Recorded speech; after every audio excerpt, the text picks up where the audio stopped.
Mike Tyson puede ser el hombre más espectacular que se haya visto en el mundo del boxeo, pero no es diferente al resto de los mortales. Todo ser humano tiene un referente, un ídolo o una persona de la cual quiere aprender. Todos inconsciente o conscientemente nos proyectamos a aprender de alguien o a imitar cualquier comportamiento que nuestro cerebro interprete como superior o digno de imitar. En la adolescencia, Mike se la pasaba horas viendo las peleas de un pugilista que hacía 60 años había brillado en los cuadriláteros en los Estados Unidos. Un campeón de los pesos pesados que había dejado historia y quien fue protagonista de sangrientas peleas dignas de recordar. Un hombre que a la postre vendría a tener una vida muy similar a la que 60 o 70 años más vino a tener Mike Tyson.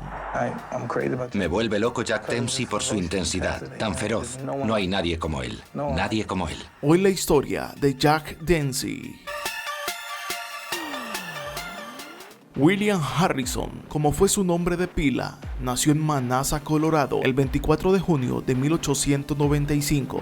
Al igual que Mike Tyson, fue un chico que se quedó sin hogar rápidamente. A principios del siglo XX, habían cantidades de jóvenes andando por los Estados Unidos buscando dónde ubicarse. No solo chicos que habían nacido en Estados Unidos, sino también muchos europeos. Y Jack Dempsey era uno de ellos. Era prácticamente un vagabundo, un chico que se la pasaba de un tren de aquí para allá, buscando encontrar alguna opción de trabajo. Lo único que le resultaba era pelear en bares los cuales tenían como característica el piso de acerrín. Allí hacían peleas. Jack Dempsey, como fue llamado después, era el mejor en esta especialidad. De bar en bar se la pasaba peleando. En peleas callejeras, ese era su mundo, no tenía quien más responderle. Curiosamente, muy parecida a la vida de Mike. Era también un chico problema. Dempsey, al parecer, no sabía convivir con los demás, o bueno, esa era la mejor forma de salir adelante en la vida en ese momento. Pero el chico loco, que parecía no tener futuro,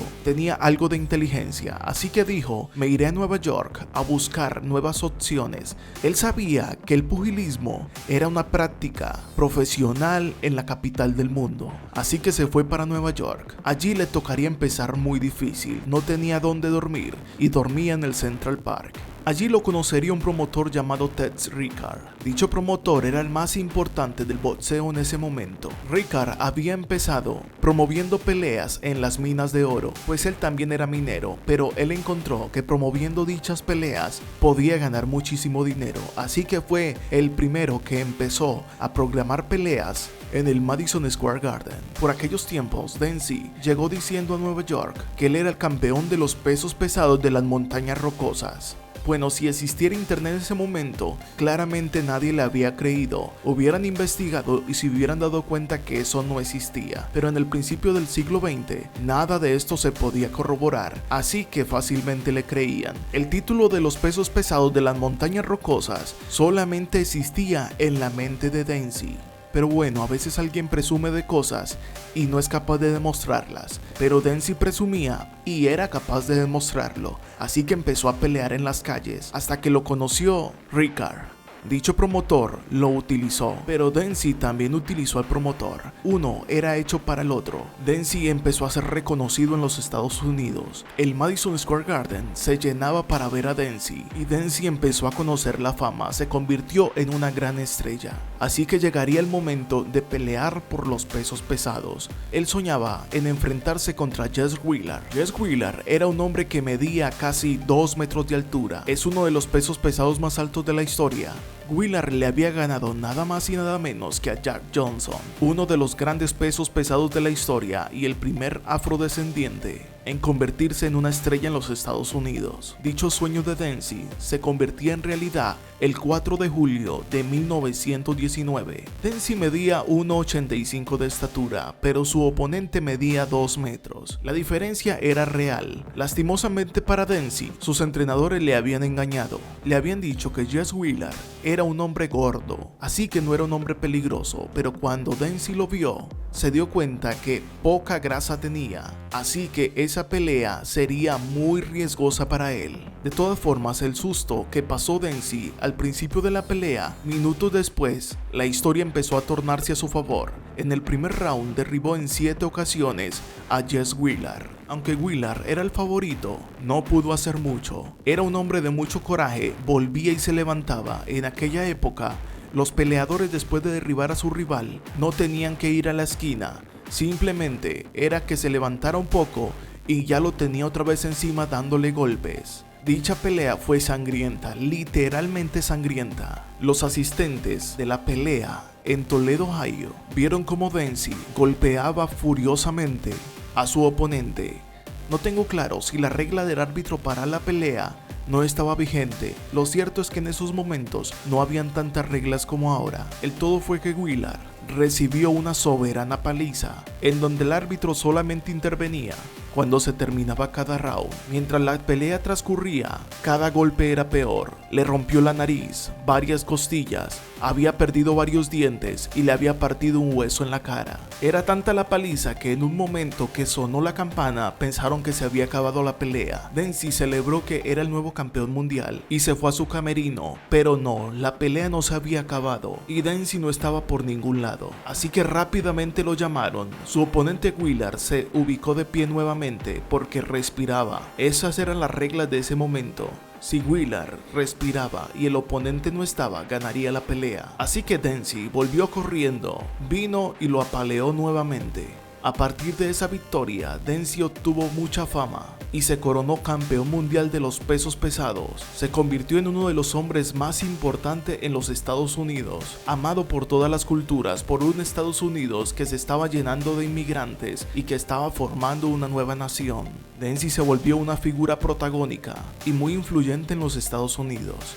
La fiereza en el ring y la forma de golpear eran emocionantes. Uno de los grandes peleadores que en una pelea llegó a reunir 130,000 personas, la pelea con más público presente de toda la historia. Entre sus defensas de la corona destacan los combates que mantuvo en 1921 contra el francés Georges Carpentier y el 14 de septiembre de 1923 contra el argentino Luis Ángel Firpo.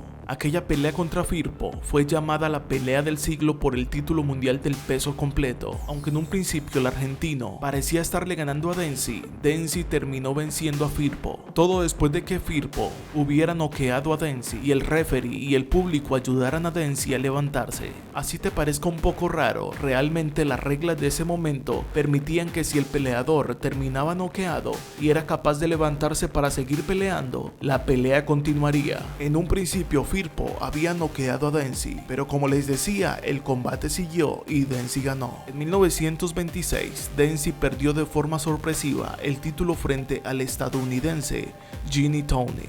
En la revancha celebrada un año después, Dempsey perdió de nuevo frente a Tunney, aunque dicha pelea tendría una polémica muy fuerte, pues al parecer todo el montaje junto con los árbitros estaba organizado para que Tunney ganara la pelea, ya que una vez que Dempsey tumbó a Tunney, el árbitro se demoró mucho contando. Por esto la pelea fue llamada como la cuenta larga. Le dieron todo el tiempo para que se pusiera de pie, mientras que en otra oportunidad que Dempsey cayó, apenas estaba resbalando y ya le estaban contando. Todo estaba arreglado para que Tunney le ganara a Dempsey.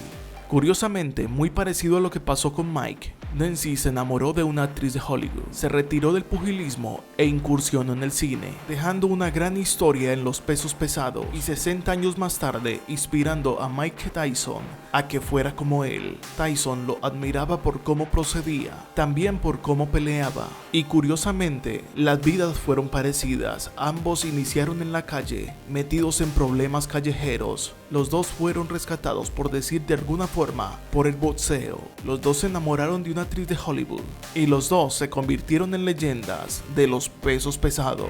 Echando la vista atrás a los antiguos luchadores, me gustaría parecerme en algo a ellos. No tanto por lo pomposo o arrogante, pero sí en cierto sentido ser algo distinto con respecto a los boxeadores actuales.